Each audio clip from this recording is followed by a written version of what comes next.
Hi everyone, and welcome to this evening's webinar. I'm Hayley Green, and I'm a research assistant at Autistica. And I originally wasn't going to be the host for today's webinar. I actually will be presenting my research, but due to technical difficulties, I'm just going to be opening for today's. Hopefully later on we'll be joined by Dr. Michelle Newman, a research fellow at Autistica. For those of you who are new to us, Autistica is the UK's leading autism research and campaigning charity. We create breakthroughs to enable autistic people to live happy, healthy and long lives. We do this through research, shaping policy and working with autistic people to make more of a difference. A big part of that is sharing the latest research and evidence-based practice, which is what we're doing today. Our topic for today is exploring autistic and non-autistic relationships. This will be led by Vivien Southall first, and then followed by myself. Both of us will give our presentations individually, which we have both pre-recorded. We will then have a live panel discussion before we finish this evening's sessions with questions from you, the audience. We wanted to share some information about the topic before we started. So there is no agreed terminology for referring to couples with partners of different neurotypes. In this presentation, we will use the term neuromixed and the term non-autistic for people not identifying as autistic. The research presented in this webinar doesn't claim to be representative of all couples, as every couple is unique. However, the research has interesting findings that contributes to the small amount of evidence available in this topic area, which can hopefully inform future directions to understand more. Before we hand over to Viv, I have some webinar guidance to share with you. Live captions are available on Zoom by pressing the CC button on the menu bar, which for most people should appear at the bottom of your screen. Before we start, we also want to acknowledge that the topic today can be difficult for some people, so please listen at your comfort level. The webinar is being recorded, so you can always watch the rest of the session at another time. And if you need to speak to someone, please reach out to a trusted person or contact Samaritans by calling 116123 or emailing joe@samaritans.org.uk. Thank you for listening. I'll now hand over to our speakers. Thank you for joining us this evening. I'm going to be talking about my education doctorate thesis, which is entitled "Which Discourses Underpin Long-Term Autistic, Non-Autistic Romantic Couples' Understandings of Their Relationship as They Live With and Accommodate Each Other, a Critical Discourse Study." I was a teacher in primary education for many years and then a lecturer in education at Plymouth University. I've been a relationship educator and still am. I was a carer for my mum with dementia and I'm currently an education doctoral student at Plymouth University. I can be contacted on Vivien Southall at plymouth.ac.uk. I'm married to a non-autistic man. We celebrate 38 years this year. We've a neuro-mixed relationship as I am ADHD, but in using the term neuro-mixed in this talk, I'm focusing on couples in which one identifies as autistic rather than the full spectrum of ASD. This study is particularly concerned with how neuro-mixed romantic couples understand and accommodate the differences. I'm a volunteer for a tiny charity that offers one-to-one relationship education and have been doing this since 2000. When running this service, I found that typical parenting courses were not appropriate for children with autism. Similarly, I found that when couples came to talk to me about their romantic relationship concerns, if one of the couples demonstrated characteristics associated with autism, the normal relationship education curriculum didn't work for them. Therefore, I started looking around for literature to help me support couples in which one person identified as autistic and found that there was very little available, and what was available was often written from a standpoint of considering the person with autism to have deficits in their relationship skills that needed to be taught. My research specifically considered neuro-mixed romantic couples, but is relevant to all couples as the individuals in every relationship will have differences that need accommodating. So I started my education doctorate thinking that I would find out what successful autistic neuro-mixed couples do to make their relationships satisfactory and pass these tips on to other people. As I read, I began to be interested in people's unconscious understandings of living from which they make their decisions about how to behave. In my academic reading, the term discourse is used. In this sense, discourse refers to the unconscious assumptions we have about the way that society and the world works. We refer to this as common sense and assume that everyone has the same understanding. So my research has been looking at the unconscious understandings that people have about how to do relationships when they first got together, and then looking at whether these have changed as a result of living together and accommodating each other's differences. I'm interested in subjugation and resistance. People can be subjugated by romantic relationship understandings, for example, not being willing to leave an unhappy marriage because they feel as though they have then failed. Or they can resist the understandings. For example, a couple may choose not to live together in the same house full time, but have two homes. I wanted to know what understandings and expectations people had of romantic relationships. To do this, I asked 4 neuro-mixed couples to narrate me the story of their relationships. Participants told their stories in a variety of ways as they chose, mostly in an interview setting with a key question to start the conversation, but also written story form, a relationship handbook, using photos and mementos as prompts, email, or one of the couples illustrated their relationship with bookcases, one bookcase being chaotic and busy as the non-autistic person expected their marriage to be, and the other being ordered with spaces as her husband expected their lives to be. Each participant gave me their stories individually and then again together.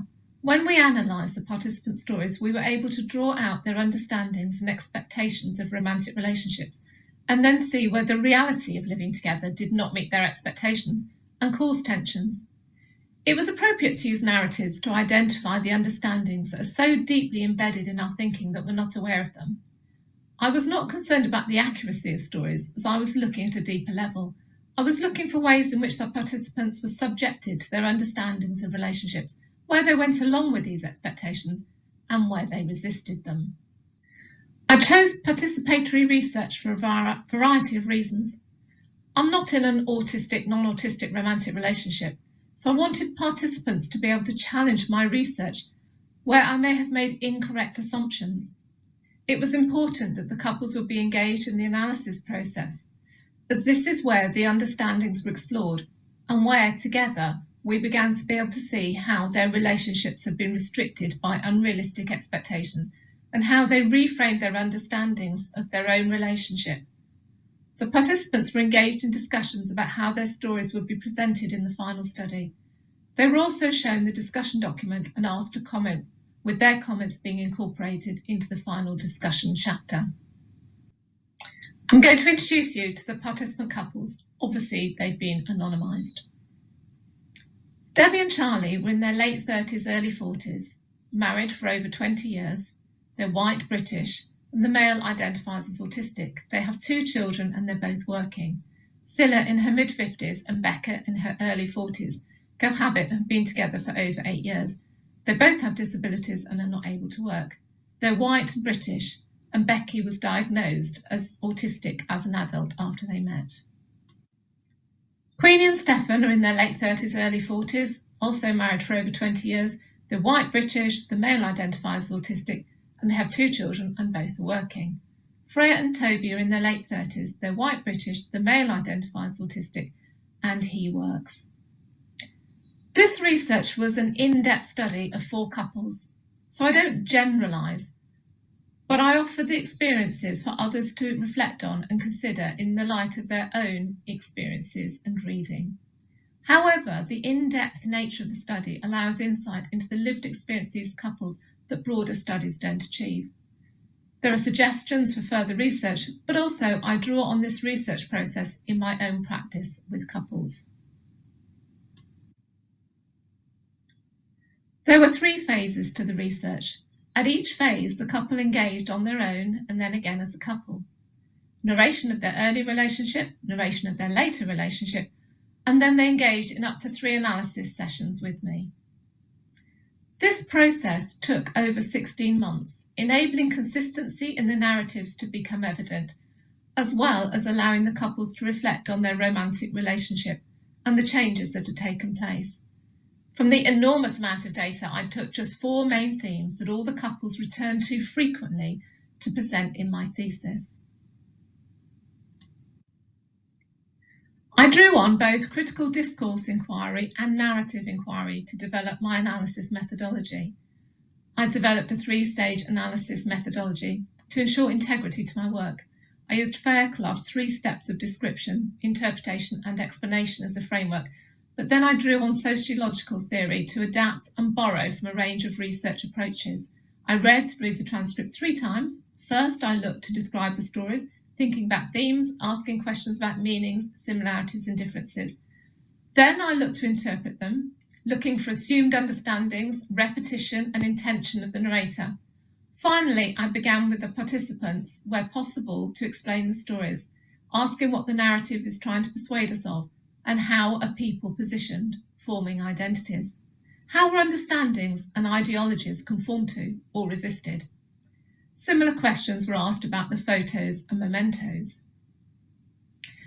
I won't go into my methodology fully here, but would be happy to talk to people at a later stage about any of it if anyone would like to. As there were just 4 couples, and as the analysis was not a formal process, I did not feel comfortable talking about findings from my research. Instead, I likened the research and analysis process to being in a garden.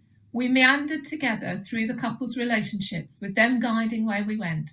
We looked at some aspects of their relationship in more detail than others and went backwards and forwards in time.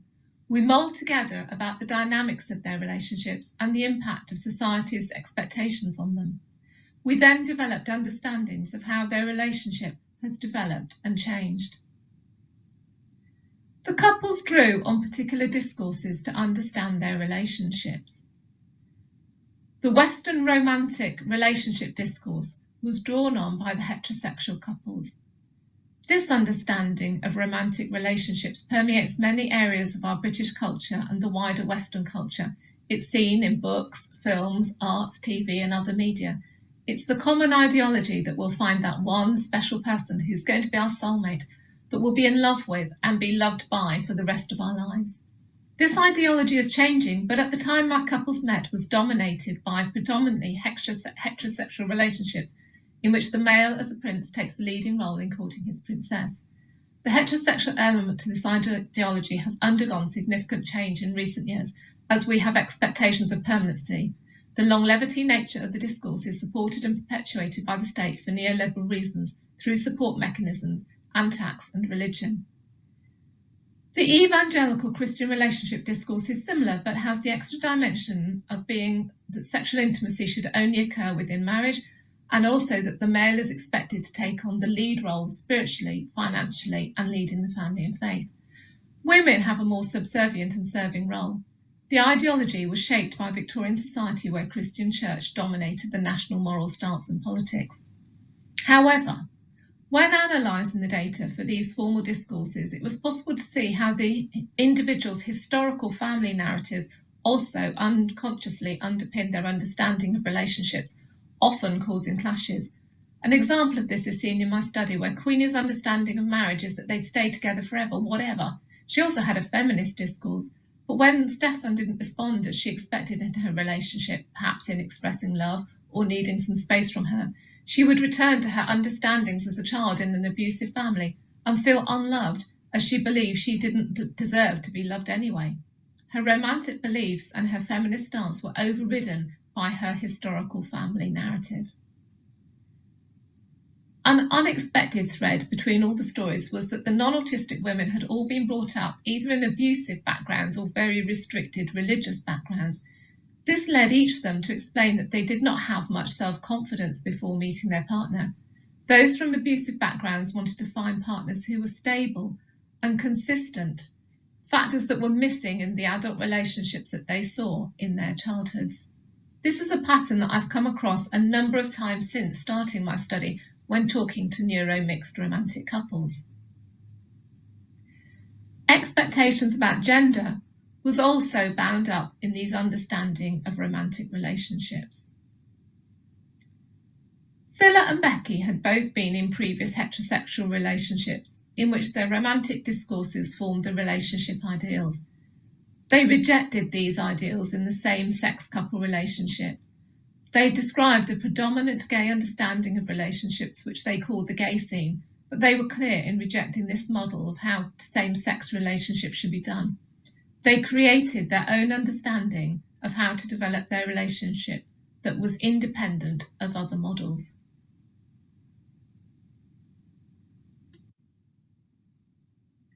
When analysing the couple's relationship narratives, it was possible to see the tensions that arose in their early relationships before they knew about autism. For the heterosexual couples, the lived experience of their relationship often did not meet the romantic expectations from the Western romantic discourse or the evangelical Christian romantic discourse. So looking at expressions of love. In considering the heterosexual relationships, First, each of the autistic men carried out the significant romantic gestures expected of them by their then girlfriends. They were slow to initiate the relationship and needed prompting, but that was overlooked by the initial attraction. They all carefully organised proposals. For example, Charlie took Debbie out for a meal, got down on one knee and proposed, and he'd arranged for flowers to be brought to Debbie. He found it all excruciatingly embarrassing to do this in public. All of the weddings were very traditional church weddings, with the women in princess-like wedding dresses and the men looking handsome in suits. Charlie in particular knew how to celebrate Valentine's Day, etc., and Stefan made great efforts for a 40th birthday. All in all, there were plenty of times when the women felt loved as they lived out their romantic expectations. However, there were also significant romantic gestures that were missing. Compliments, flowers just because, surprises, and discussions about emotions. It's possible that the men followed the romantic scripts that they'd picked up from common romantic understandings seen through films, etc. They knew what they needed to do to propose, that Valentine's Day shouldn't be ignored, and that big birthdays require special treatment, unlike insignificant birthdays. But when these socially prescribed scripts were not available, the men were unable to make romantic gestures. And there are fewer of these scripts for married couples. As for discussions with emotional content, none of the autistic men were keen on these, but the women saw them as essential for emotional support. The women felt confused. Both Queenie and Freya lacked self-confidence from their childhoods, and the lack of expression of love just confirmed to them that they were not worthy of love. Debbie had been feisty in becoming independent of her parents, and she found that she felt controlled when Charlie gave her presents, as well as disappointed when he didn't meet her emotional needs. Charlie was receiving mixed messages. Show me you love me, but don't control me. The men loved their wives and wanted to make them feel loved, but they didn't understand the unspoken expectations. The men all valued time with their wives. This was the way in which they felt loved. Before children came along, they were able to spend a lot of time together, but this diminished after becoming parents. This was something they all found difficult, but they accepted, and they look forward to when the children have grown up and they could have more time together again. This is contrary to the findings of other research in which the autistic person craves time alone. Becky and Scylla had fewer expectations of each other's expressions of love. Scylla gave Becky some flowers when they first met, and they both liked to tell the story that ends with Becky waving the flowers around and having no idea what to do with them.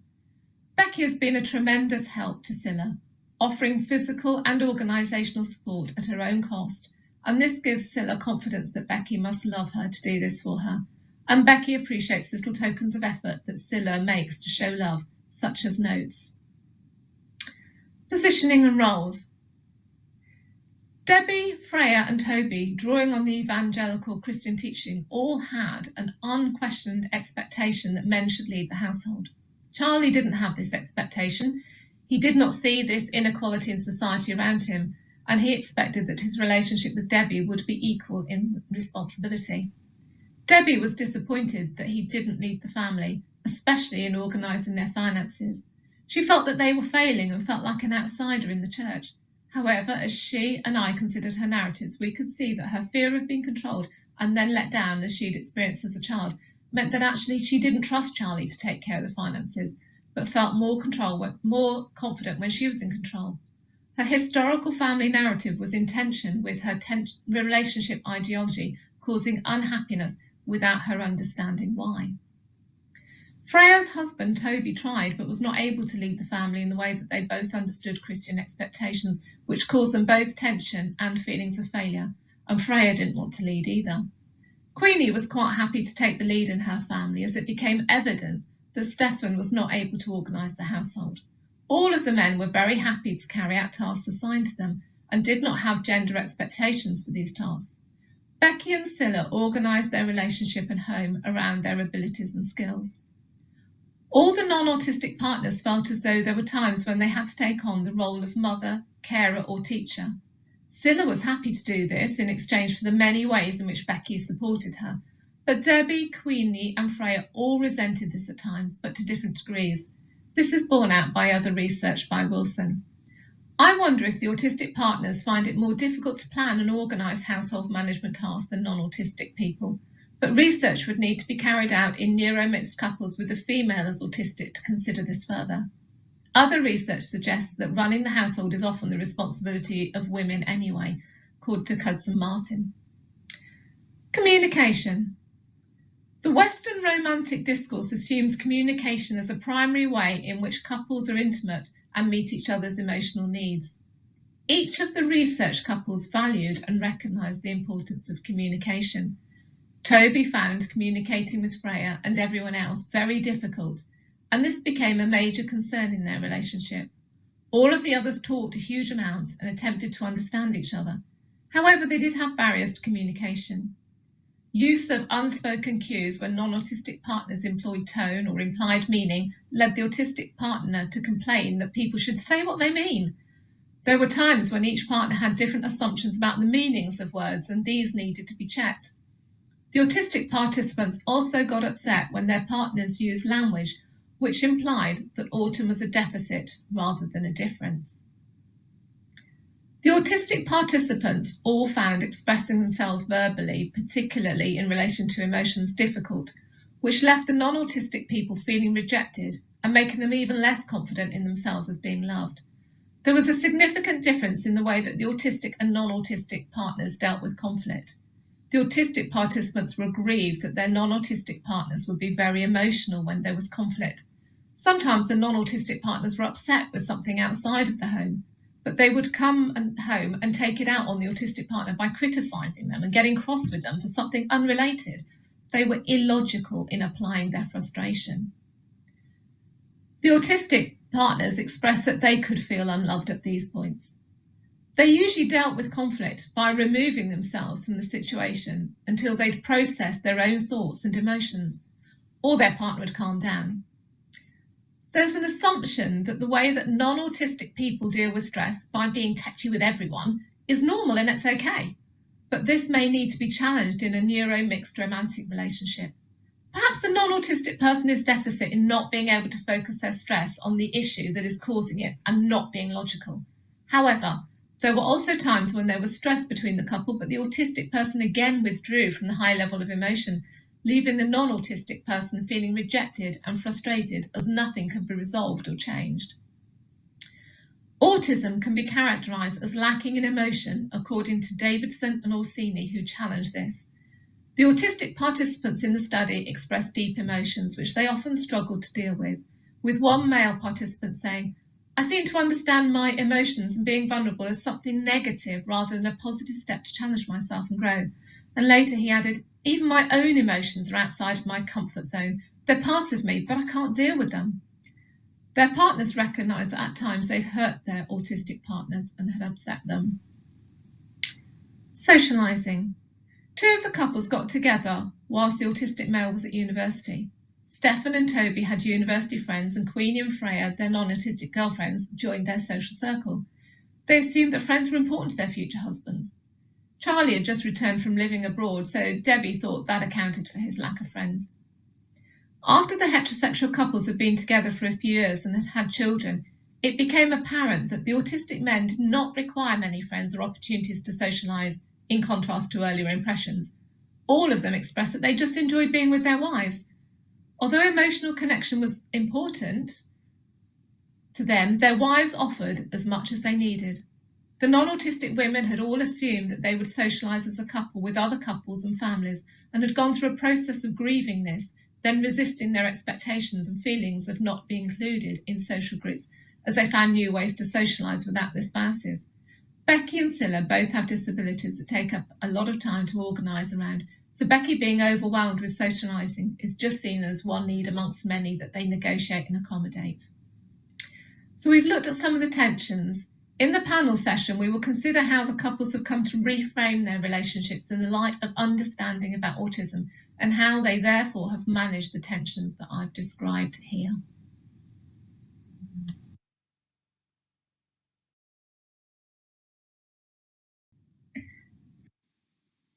Everyone, thank you for joining us today, and thank you, Viv, for sharing your research. It was very interesting. Today, I will be presenting the research I did as part of my Masters at Staffordshire University before joining Autistica as a research assistant. In my Masters research, I explored how couples where one partner is autistic and the other is non-autistic maintain their romantic relationship. During this presentation, I will discuss why I did this research, my design choice, and touch on some of my findings before joining Viv in a panel discussion for a deeper dive into our findings. I have used simplified language throughout this presentation as it can be quite lengthy to describe a couple where one person is autistic and the other is non-autistic. Therefore, I have used the capital letter A to symbolise the autistic partner and NA for the non-autistic partner. I couldn't find an agreed definition to describe these types of couples. After speaking to the autistic community, I decided to use the following terminology of neuromixed couples, referring to individuals with different neurotypes in the relationship. I considered also how to define romantic relationship maintenance and use the following definition: an ongoing process throughout the relationship of actions, activities and thoughts that sustain the goal of the couple's relationship, whether staying together, having a satisfying relationship or other outcome. In this context, it was important how the couples viewed themselves in their romantic relationship. I wanted to be transparent and share the reason why I got involved in this research, which I shared with each of my participants. On a personal level, I am autistic and in a relationship with a non-autistic person. We have a healthy relationship and my partner is incredibly understanding and accepting of my autistic identity. But like any couple, we have experienced challenges while being together. For us, this was things like moving in with each other, which really triggered my dislike of change despite how much I wanted to live with my partner. When I looked for resources that might help with challenges, we felt there were no options, or when there were options, they were focused on the deficits of the autistic partner, which can promote the idea that the autistic partner is the problem.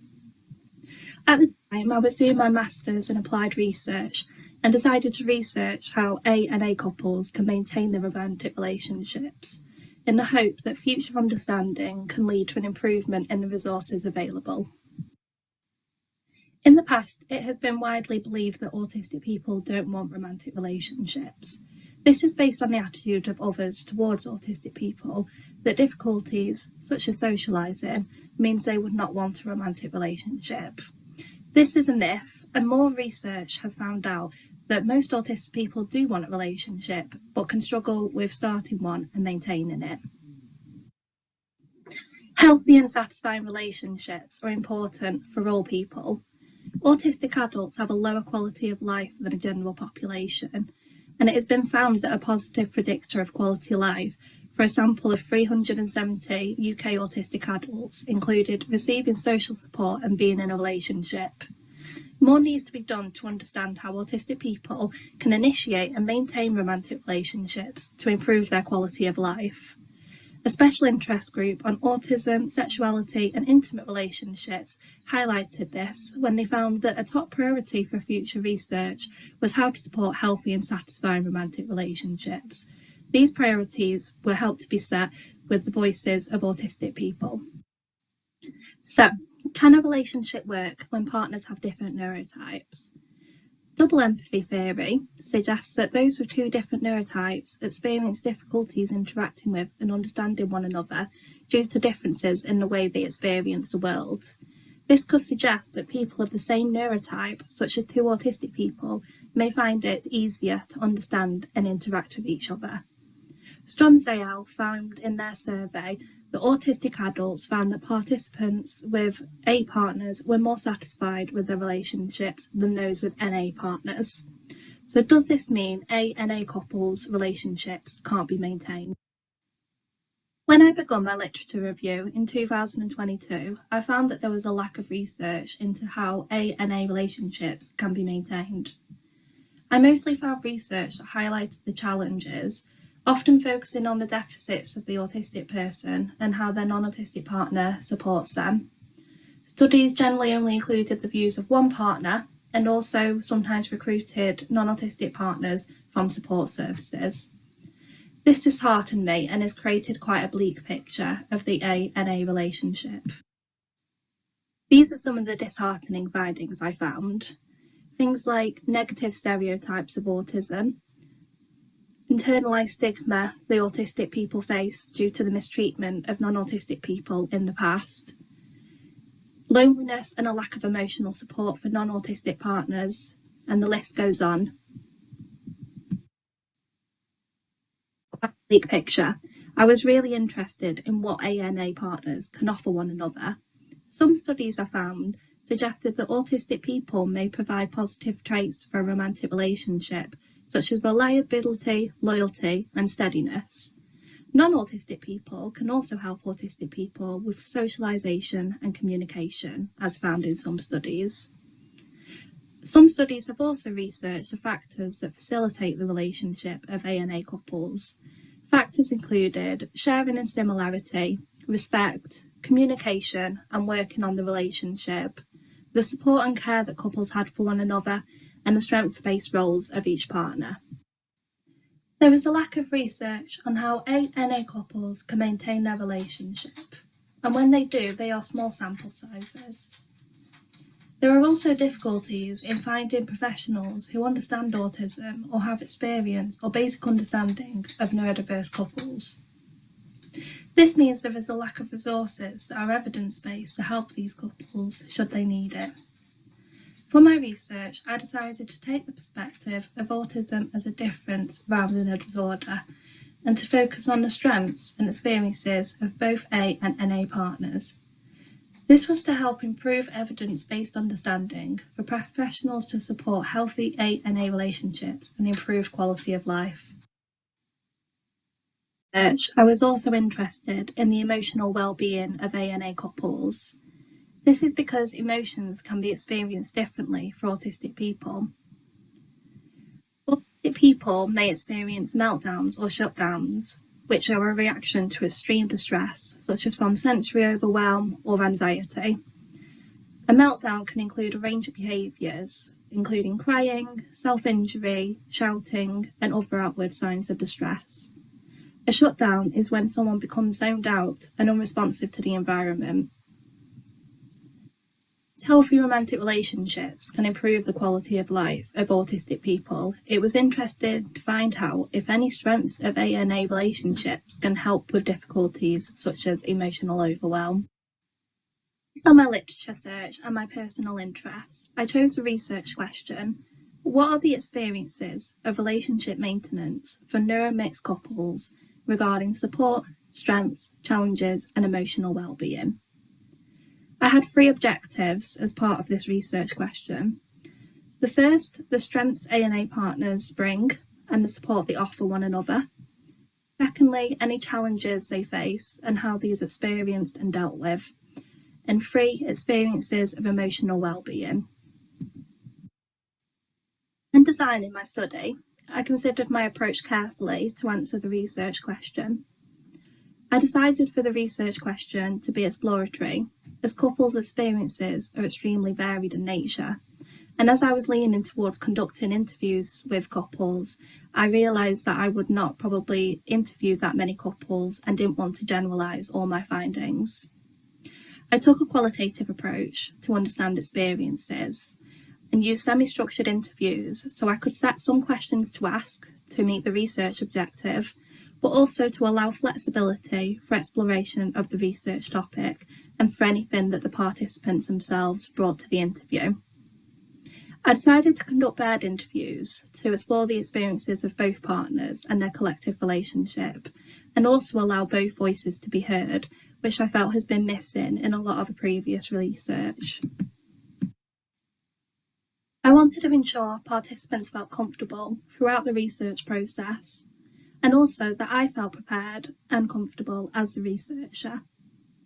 When designing my study, I used Autistica's research toolkit to ensure interviews were accessible and inclusive.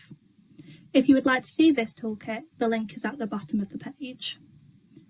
I designed the interview questions to be clear and literal, and sent participant documents that only included relevant information and limited colours to prevent sensory or information overload. I also asked participants about their preference for identity first or person first language when referring to autism, and used this throughout the interview. Participants could also opt to fill in a participant wellbeing form to share any adjustments they may need for the interview, such as taking breaks. I also sent interview schedules with a list of the core questions that would be asked to the participants before the interview. I felt this was important so that the participants could be prepared and ask any questions if they would like to, or even ask for a question not to be asked at all if it was sensitive or likely to cause them distress. 7 core interview questions as part of my semi-structured interview schedule. These 7 questions were asked of every single participant. Things such as, what strengths does your partner bring to your relationship? What are your views about being in a neuromixed relationship? What are your needs in a relationship? If any, what are the challenges you have been through together during your relationship? These questions were mapped onto my 3 objectives to explore strengths, supports, challenges, and emotional well-being for how ANA couples maintain their romantic relationships. Other key parts of my interview schedule included providing a definition of meltdowns and shutdowns when I felt it was appropriate during the interview, and then asking after this description if it's something that either of them had experienced during their relationship, and if either of them had experienced a meltdown or shutdown, how they had managed these as a couple and how they had made them feel. I also included the question, what is the best part of your relationship? To give them a chance to focus on the positive aspects of the relationship if I felt the interview had become a little bit more negative in the environment. I also asked icebreaker questions that were designed to enable me to understand the couple a little bit more, such as how they met and how long they had been living together, if they had been living together, if they had children, pets, etc. So, who were my participants? Overall, I had 5 couples take part in the paired interviews. All couples had one partner who self-identified as autistic and one partner as non-autistic. One non-autistic partner self-identified as having ADHD. I felt it was important to allow the participants to self-identify their neurotype. This is because waiting lists for diagnosis are long, and there may be many adults in romantic relationships who have not yet been diagnosed with autism. 4 out of 5 couples indicated that they were living in North America. I have found in previous literature that some of the research that has focused on the facilitators as well as the barriers of maintaining an ANA romantic relationship are conducted in Australia. So I felt it was a strength that I recruited participants from North America. Not all participants disclosed the demographics in the demographics form. This was optional to complete and not an important part of my research objectives, as I wasn't willing to generalise findings to all couples' experiences. All participants have been given pseudonym names. To analyse the interview data, I used interpretative phenomenological analysis, or IPA for short, as it can be quite difficult to say. I used IPA to explore the unique experiences of each couple while also identifying similarities across couples. I did this by looking at each interview transcript in turn for each couple. I delved into their life world and their own experience, as it was uniquely experienced for each couple. After doing this for each couple, I then moved on to look for themes across all of the interview transcripts to explore any similarities in the ways that A and A couples maintain their romantic relationships. The themes I found were understanding and acceptance, connection, communication, support, with two sub-themes of support within the relationship and support outside of the relationship, and personal space boundaries. While just looking at these, you might think that these themes probably relate to any couple, regardless of if they have different neurotypes. There was unique ways in which these themes worked within the couples. For example, A and A couples spoke about understanding and acceptance in the context of understanding and accepting a neurodiverse identity. When Constance was asked, what was the best part of your relationship? They replied with, I think acceptance, because in my previous relationships, I felt like it was too much to ask for acceptance for who I was or am. Other components of understanding and acceptance for this theme included reflections on how understood and accepted partners felt, and challenges in understanding and acceptance, and also how partner neurotype was not important to some of these couples. Corinne, who was not autistic, spoke about how they think neurotype is not the single determinant of relationship health and quality, and that their partner's neurotype is 100% of who they are, and they love their partner because they are their partner. I won't be going through all of my themes in depth, as we only have a short time to cover in this presentation, and we'll be delving further into these findings during the panel discussion and the Q&A session. However, I wanted to include the slides just so people can see for themselves how these themes were broken down. For example, for connection, these include shared interests partners had, their value alignment, quality time they spent together, their compatibility. These help to maintain the romantic relationships. And when connection wasn't helping to maintain the romantic relationships, partners spoke about how working on the relationship to regain connection was important. Most participants spoke about their differences in communication style. They said how their differences in communication style that could be attributed to having different neurotypes can be a source of challenge, and how adjusting to different communication styles was something that helped to resolve this challenge, and how effective communication can then prevent and resolve challenges in their relationship. Nisha spoke about how in a lot of mixed neurotype relationships, there can be a burden of one person having to bridge the miscommunication gap, as they spoke how important it was for both partners to work together to improve their communication styles with each other. Communication can also prevent and resolve challenges, as being able to tell your partner their needs, such as, I'm overwhelmed, I need to leave and go home, can help prevent any challenges and maintain the relationship. The support within the relationship, this was broken down by practical support, such as having different strengths that some people refer to being due to their neurotypes. For example, the autistic person may be better at planning, but the non-autistic person was helpful when the autistic person needed to make a phone call.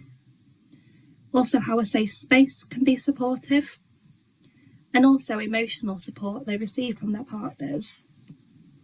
For participants who had experienced meltdowns and or shutdowns, they talked about how their partners have helped support them.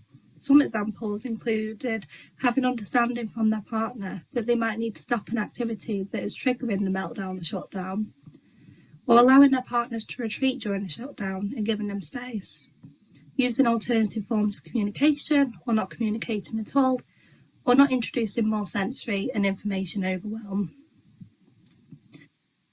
Constance, who is autistic, spoke about how they're not for everybody, especially with like the meltdowns and shutdowns. That's like a lot for people. It's good that he can support me, especially during those times. speak more later during the discussion about support outside of the relationship.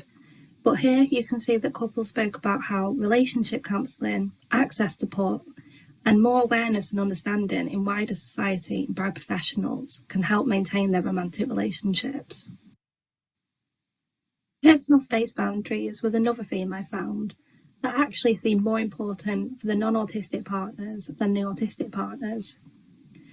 Non-autistic participants spoke about how they manage their well-being, such as through taking space, having space to enjoy their own hobbies, and having independence outside of the relationship to meet needs such as socialising and enjoying their interests. Autistic people also had boundaries around their personal space, such as for managing their emotional well-being during the shutdown. There are two key takeaways that I think are important to consider from the research I conducted. The first one is that understanding and acceptance is crucial for maintaining an aromantic relationship, as all neurodivergent partners express the importance of their partner understanding and accepting their identity, and this included the partner who had ADHD. The second key takeaway is that support outside of the relationship needs to improve. For example, one of the partners spoke about how there's no meaningful evidence for how to support an autistic person during a meltdown or shutdown, leaving the couples to work out their own ideas and strategies for how to deal with their emotional well-being within their relationship. Thank you so much for joining today and listening to my presentation. If you have any questions about my research or want to get in touch, you can see my email at the bottom of this slide. Thank you ever so much. So I must apologise and introduce myself. I am Dr. Michelle Newman. I'm a research fellow at Autistica. As you will have gathered, we have had some technical issues this evening, but we are here now. So thank you very much to Viv and to Hayley for pre-organising those presentations for us. So what we're going to be doing now for the next 20-25 minutes is we've got some panel questions and a discussion that I'm going to be hosting for Vivien and Hayley to go through, and then we have got some questions that have already come in, but if you do have more questions, please do drop them in that Q&A for us. So I'm going to kick off by asking how do the studies complement one another? So I'm happy to go first. Me and Viv have spent quite a bit of time discussing and exploring how our studies are different and similar. And basically, I think the main thing as far as how they complement each other is how we both use paired interviews when researching autistic, non-autistic couples. This hasn't been done very much in the past research, and often only one of the partners' views would be heard, and I felt like our research gave a good opportunity for both voices to be heard, so the non-autistic and the autistic perspective together. We also took slightly different approaches, so I analysed my interview data using interpretive phenomenological analysis, which I'm so proud of saying that aloud because it's such a tricky word. So I was interested in the experiences of the couples in their particular life world and the unique aspects of each couple, but also after considering the unique aspects of each couple, looking at similarities across all of the couples. But I know Viv took quite a different approach. So I was interested in what makes people behave the way that they do, and so that's why I was looking at the discourses, their understandings of relationships, what they were expecting, and how that made them behave in the way that they did and respond to each other in the way that they did. Great, thank you. So my next question for you both is, how did the couples overcome or accommodate their differences? I wonder if that came up much in your conversations. It did a lot. This was probably one of our key things that came up in our conversations. So for my study specifically, I found the theme of understanding and acceptance was probably the most crucial theme for maintaining a neuromixed relationship and overcoming differences. So all neurodivergent partners expressed how important it was for them that their neurodivergent identity was understood and accepted.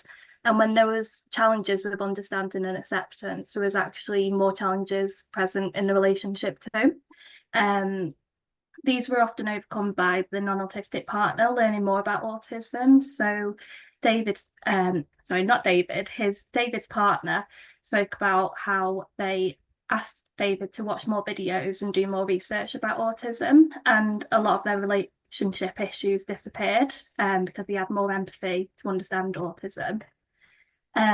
My non-autistic partner with ADHD actually also reflected on how in previous relationships he would mask, disguising his true identity so that he can fit into his relationship. And when he wasn't masking, the person he was in a relationship with didn't like him as much, and he really appreciated that in his current relationship he didn't need to mask and he could just be himself and be understood, and this was much more beneficial for his well-being.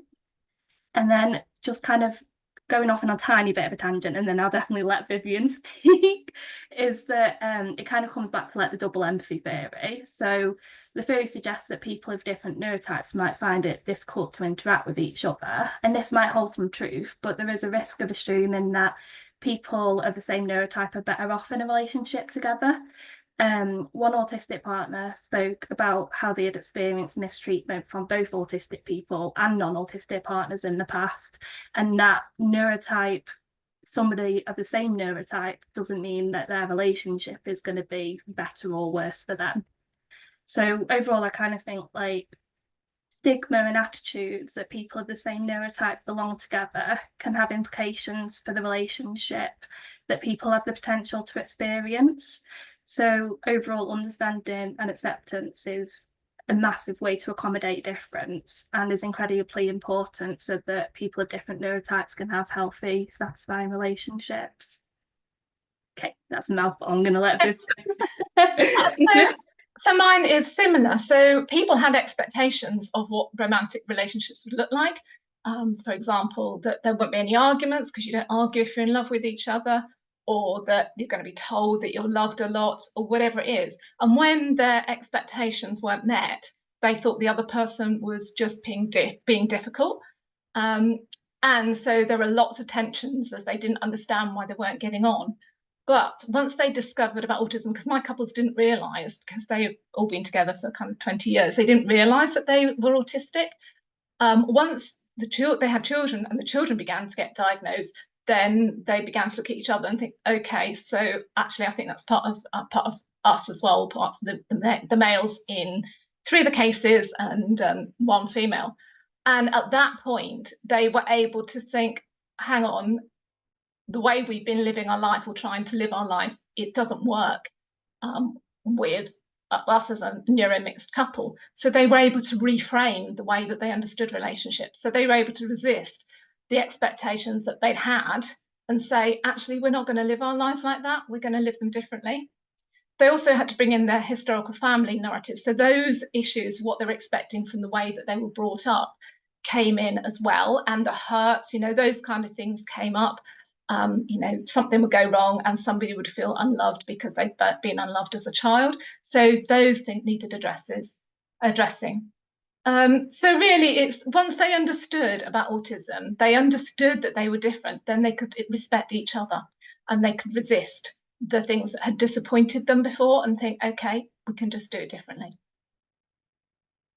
I think that was kind of like such a key similarity, that looking at autism as a difference and not kind of doing things the way others would expect in society, and understanding and accepting each other for how each other are and kind of reframing their understandings was, I think, such a key similarity for both of us. So my next question that I've got is, are there any examples of how the couples did overcome and accommodate these differences? I think you both sort of touched on that, but I wonder if you've got anything else to that's specifically about how they overcame these differences. Okay, so I'm going to talk first on this. So the first aspect of tension I talked about was about expressions of love. Once they found out about autism, began to learn about it, the non-autistic person knew probably not to expect spontaneous expressions of love. There aren't scripts for the everyday ways of how to behave. And so they began to realise that they needed to ask for what they wanted. If they wanted to have a cuddle, they'd ask for a cuddle. if they wanted flowers or something, they say, well, it'd be nice to have some flowers sometime soon. They would give clear steers. And they found that quite difficult at first. So some people felt like, well, if they really loved me, they would just do it, which is part of the old discourse that they got, the romantic ideas. But for the couples who managed, or the individuals who managed to work their way around that and just think, well, that's just the way it is, I just need to ask, and I accept it when it comes, that's fine. The other thing was that they understood each other's love languages and how they received love. So for one autistic man, he liked to hold hands, and his wife didn't so much, but she went with that because she said, well, if he wasn't asking to hold my hand, I'd know that he doesn't love me. So that's the way he does love. So that's the way we'll do it. What really interested me was that all of the couples, all of the autistic people really, really valued time with their spouse, which went against other research. So they really liked the intimacy of going out together. And when they first got married, they found it more difficult once they got children because the time was squashed. So they had to talk about that as a couple. And work out how much time they would spend together. But they also really look forward to the future when the children have left home and retirement and stuff, and they can spend lots of time together again. And then we talked about positioning and roles. So the male lead in the household was just an expectation that came up from the couples that I'd got. Not everybody would have that. But again, it was something the men didn't do that, or the autistic people didn't do that. And so that caused disappointment against what they were expecting. So they had to work out how they were going to do that together. And the men were very happy to just be asked to do things. They were very happy to have roles. They had they seemed to have absolutely no gender expectations. So there was never an idea of, well, I don't do that because I'm a man or anything like that. They're happy to do anything, but it did need to be negotiated. And obviously, scheduled tasks were easier than unscheduled tasks. Becky, the autistic lady in the gay relationship, she did a lot of organising when they first got together, but that was acknowledged that to some extent that was masking. But because of their disabilities, she has had to carry on doing that. So she does do the organising, but it has a huge impact on her. And then she has shut down episodes when she needs to withdraw and get space to be able to cope again. Hayley, did you want to say something on that?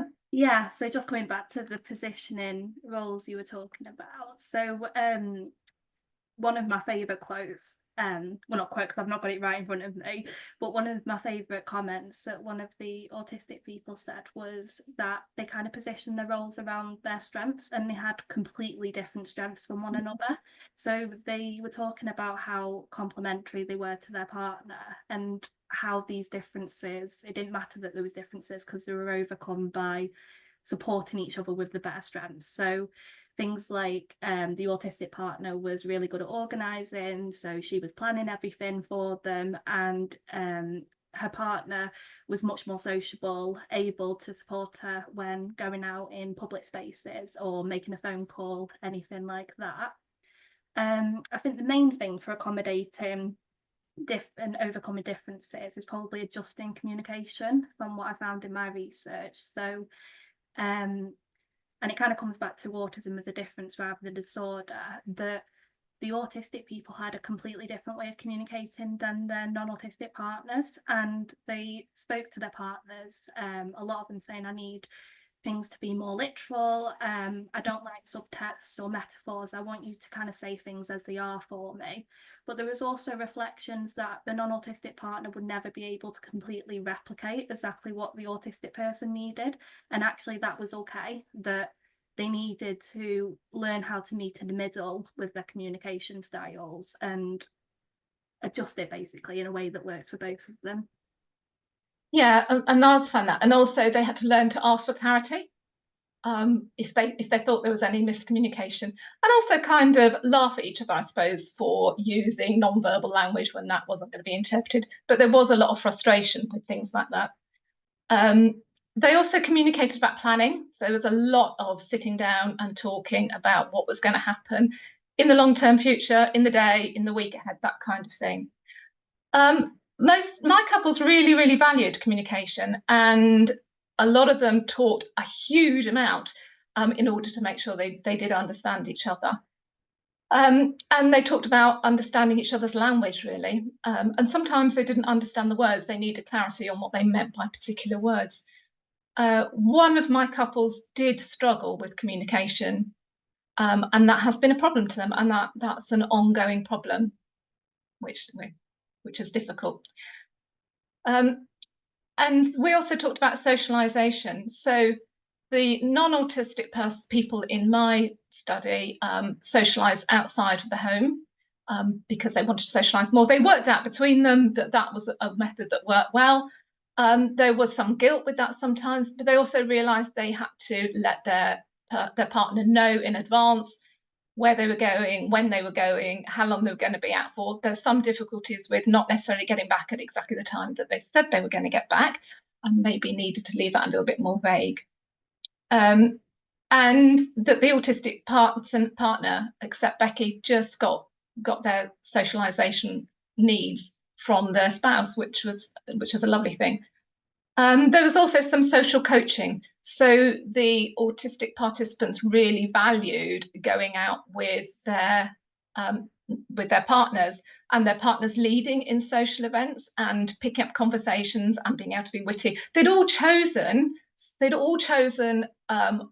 partners who were extrovert, and that the partners had chosen people who were steady. So they chose those things in each other. So they really valued the help, and also their partner interpreting the situation for them and saying, yeah, I know that this is what this person said, but this is what they meant, which was they found really useful. The non-autistic person sometimes found that a burden. So again, that was something that needed negotiating, or it needs re-scripting. So they sometimes would think of themselves as a mother figure, but that might be a discourse thing again. If it changes to become actually that's what you do as a partner, then it becomes an okay thing to do. Thank you both. And I can see that there's lots of personal experiences and comments coming into the chat. So thank you everybody that's adding to that. So it's great to hear some of the things about what people are doing about overcoming. Were there any particular factors that you found helped to maintain relationships? Yes, again, I start with this. Because I'd only got 4 couples and it was a really deep experience for them, saw them for hours and hours and hours. I got some really interesting stuff, and I went in without any expectations, so I saw what came out. So one of the things that came out of it is probably the same for all couples, was how important a couple identity was. So in rejecting how they'd expected to be as a couple, as a romantic couple, how couples should be, they formed their own identity of how they were, and that might be completely different to other people. But they said, this is who we are, this is how we're doing marriage, and it works for us. And that was really important in helping them to get through difficult times, and to look forward to the future as well. So it made them much more resilient.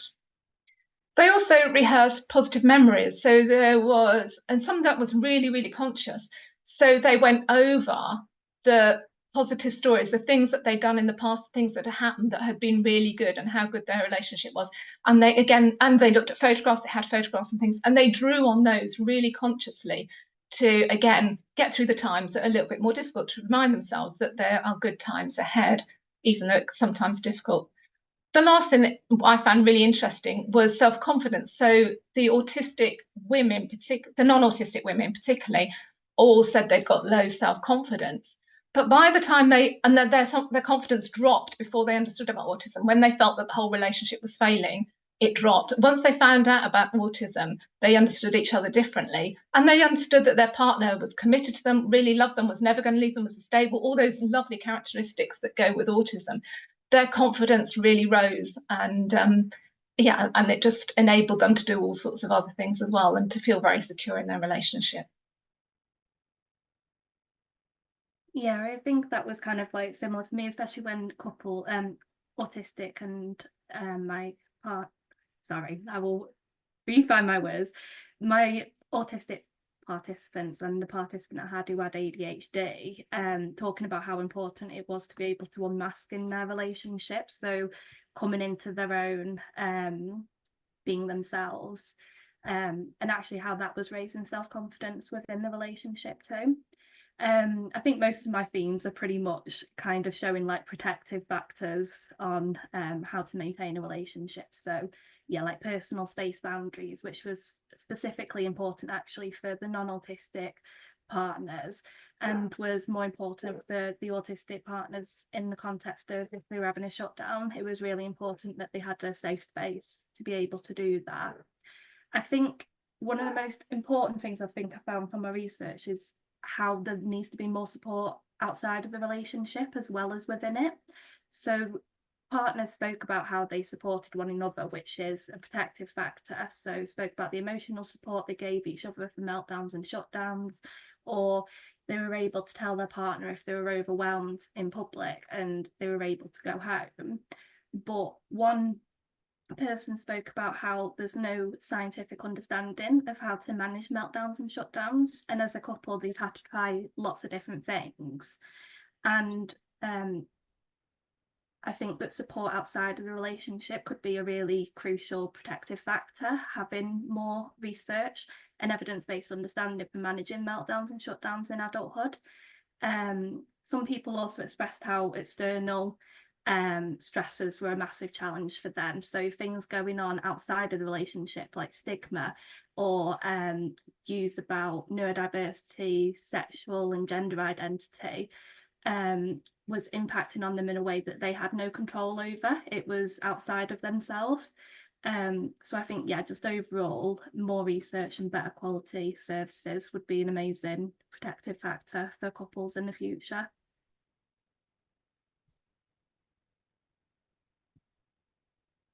I think there's a lot of the comments that are I can see coming in, and the questions that are coming in are definitely resonating with some of the comments that both of you have picked up in your research, which just demonstrates obviously how important this is a topic. So my final question for the panel session kind of relates to, I can see a question that came in from Ashlyn, which was talking about what has come up in terms of advice and recommendations. So I wonder if either of you have any recommendations for future research, and how might this feed into resources and support for neuro-mixed couples? Shall I go first? Yeah. Yeah. So yeah, obviously more evidence-based understanding in meltdowns and shutdowns for sure. One of my participants actually was working in mental health services, which was really interesting to hear her perspective of how she thought therapy could improve for autistic people. And well, not just autistic people, the autistic and non-autistic person in therapy. And they kind of came up with the state, like an example of if there's an incompatibility of needs. So the autistic person might be hypersensitive to touch, but their non-autistic partner's love language is physical affection.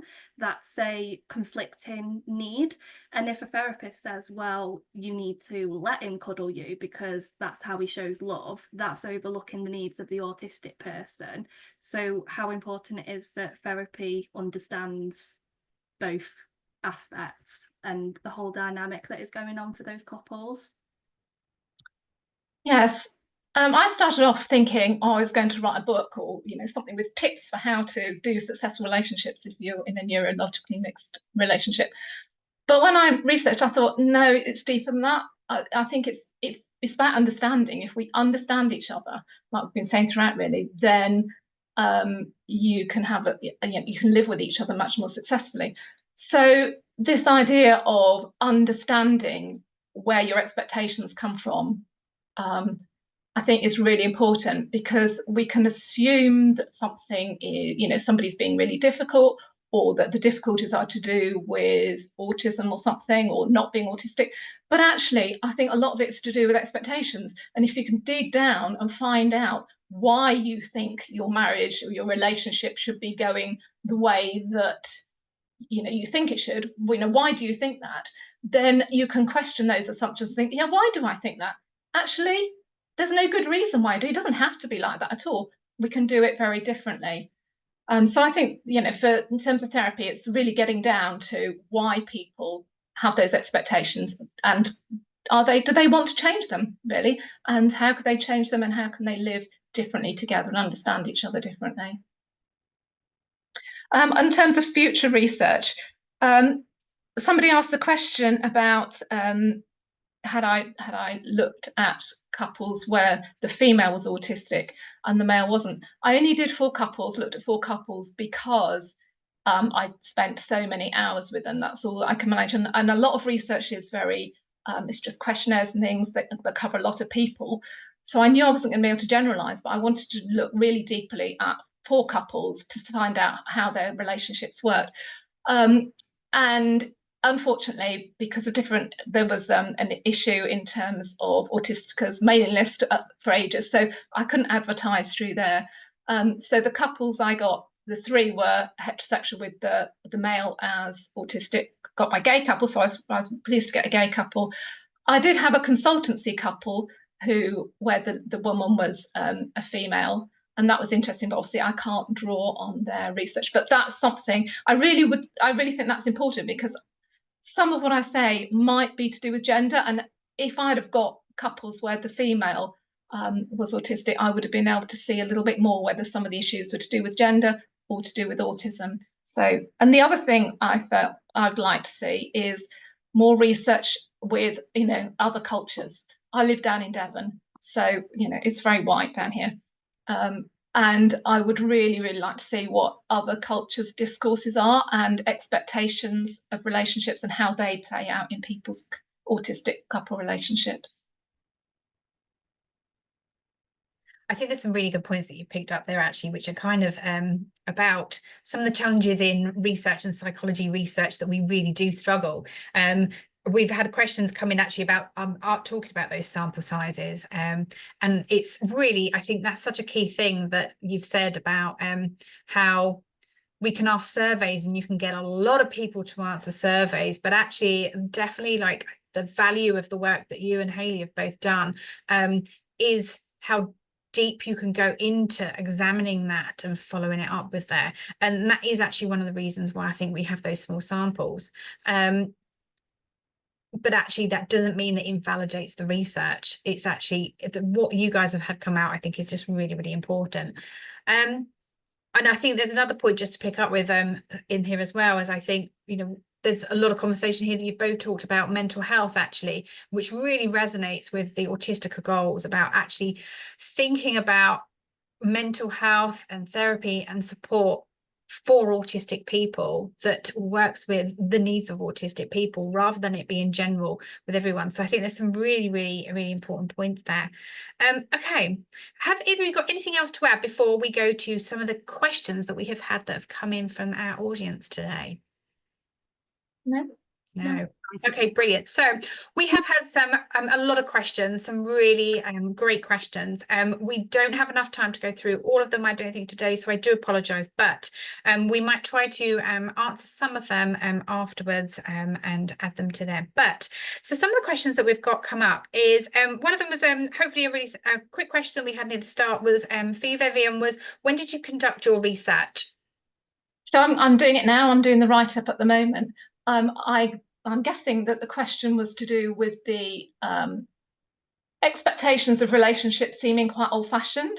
I think one of the things I've realised is that expectations change quite quickly over the years, and also they're different in different places. But we have this general idea of what relationships are and our expectations, and they come through films and media, books. So it's the kind of stuff we see there.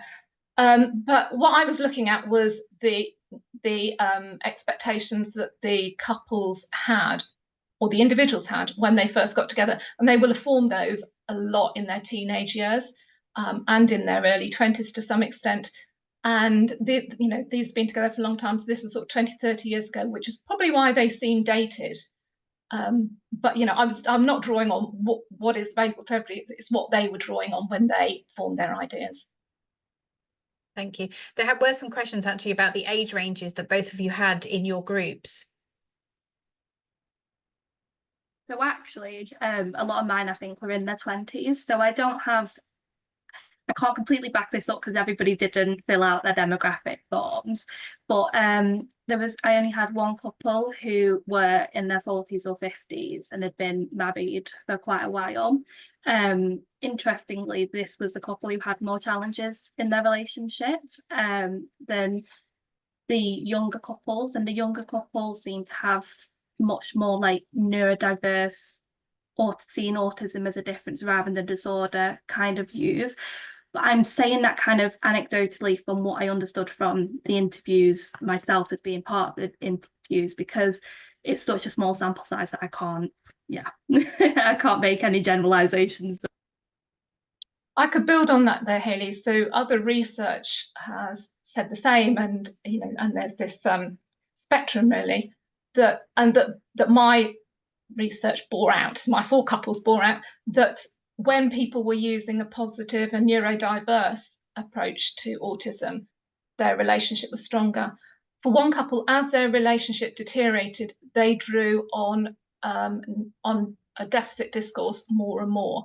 And the research said, the research by this lady, Lewis, said that is common, that if using a deficit model leads to less satisfaction. In this case, I think they were using the deficit model because they were getting less satisfied. So, trying to use a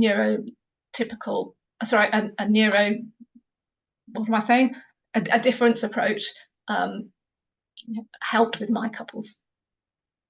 Brilliant, thank you. So my next question is, this is a general question. So I've seen a real theme that's come up in the comments and the questions that's been coming through, that a lot of people have been commenting about end of relationships and about change. And I wonder if either of you, whether that conversation and that narrative about change and managing change came up much in the work that either of you did. Yes, I was really interested to see that comment. And I hadn't put that together about the end of a relationship being a change, but it did remind me of something I hadn't been able to talk about at the time, that with some of the autistic participants, when they met their partners, they fell in love with them. They did want to carry on the relationship. They wanted to get engaged. They wanted to get married. They wanted to have children, but they procrastinated time and time again. And it was about change. It's not that they didn't love their partner. It's not that they didn't want that future, but that they were anxious that if they made that step, what they had now was good. If they made that step, maybe it wouldn't be so good. Maybe something would go wrong. So I think that whole change is quite, concern is quite significant. Yeah, so it wasn't a research focus for me to look at the end of a relationship and change, more about the maintenance of a relationship, but it did actually kind of come up organically in one of the interviews I was having. The couple who were experiencing a lot of challenges, when I asked them, what is it that helps to maintain your relationship? Like, I asked the question, like, because they were finding... Sorry, let me just process what I'm trying to say, just 1 second. They were really finding it difficult to find strengths and supports that help them in their relationship. So I kind of just asked them the straightforward question, what does maintain your relationship? And they said that it's like a routine. The autistic person said it's a routine. They're used to it. The change is scary, and this is how they've been living their life. They know they're going to have food on the table. They know that they're safe and secure. So why would they make that change? And actually, they weren't very well connected in relationship. They were trying to work on a relationship to regain their connection. But I thought it was a really good reflection, like in relation to the question that Michelle's just brought out from the audience, that change probably is a massive part and has a big impact on relationships.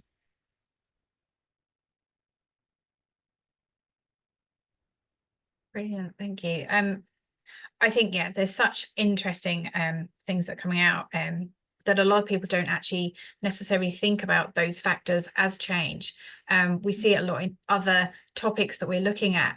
So thinking about employment, that aspect of change, that it seems such a kind of like standard point in life that happens, for example, coming to the end of working life. And yeah, definitely, I think a concept of how people go about managing change and actually not making the change because it's easier to stick with it. So this is a question actually, Hayley, directly for you, that came in from Richard, which was, did you consider using both paired and individual interviews so that you could have a look across that paired conversation as well as the individual viewpoint? So I like this idea. I do actually think it's a very good idea. I didn't consider it. I considered either using individual interviews or paired interviews. I ended up choosing paired interviews due to ethics because it was a master's study. Basically, we felt it would cause less distress if both couples were prepared, both partners were prepared with the interview schedule, and that basically they wouldn't be having these conversations in the absence of their partner, so they wouldn't be left wondering, what did my partner say during the interview? And there'd kind of be no secrecy between them. They were prepared and there's no secrecy.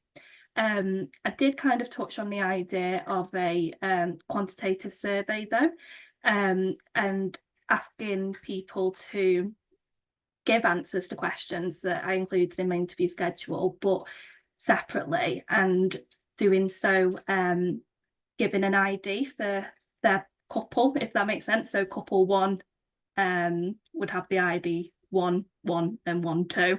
So basically then you can match the two partners together and I can match their answers together, but they would have answered separately. And it's less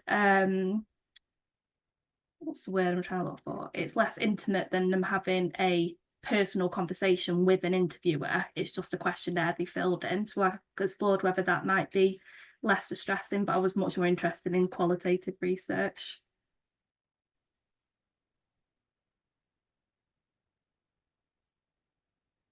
You're muted. Yeah. Oh, it's going to happen once this evening because everything else is happening this evening. There's some other questions that are coming up and one of them that I thought was quite interesting was, have you looked, or is there any research that looks at the comparison across autistic and non-autistic relationships with other forms of neurodiversity, or an autistic and autistic relationships? So those different kind of characteristics of relationships, I guess, and where are there differences or similarities? Yeah, I'll take this. I think there are, but obviously, you know, there are different kinds of research.